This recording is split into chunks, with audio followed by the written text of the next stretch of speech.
Euskal Herri osoko beste herri asko eta asko bezala, Lezo ere ari da Euskaraldia prestatzen. Fin ari da herriko lantaldea urratsez urrats. Santa Cruzetan, Euskaraldia ezagutzera emateko ekintzak egin dira.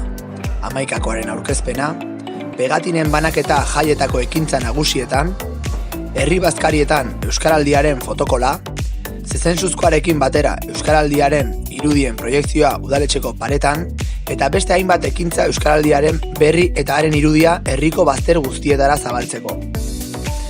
Euskaraldia heldu dela jakinarazi ondoren, orain Euskaraldia zer den eta belarri prest eta hobi zirrolak zer diren azaltzen ari gara han eta hemen. Horrekin batera, nahi duten lezoar guztiak izena ematera animatu behar ditugu azaroaren 22 arte. Euskaraz dakigun guztiok har dezakegu parte Euskaraldian. Nork bere rola aukeratu eta 11 egunetan paparrean txapa jarrita euskaraz egingo dugu, eta euskaraz egin diezaguten utziko dugu. Landu zure ingurune hurbila, bilatu ahobizi eta belarri prestak zure inguruan eta parte hartzera gonbidatu.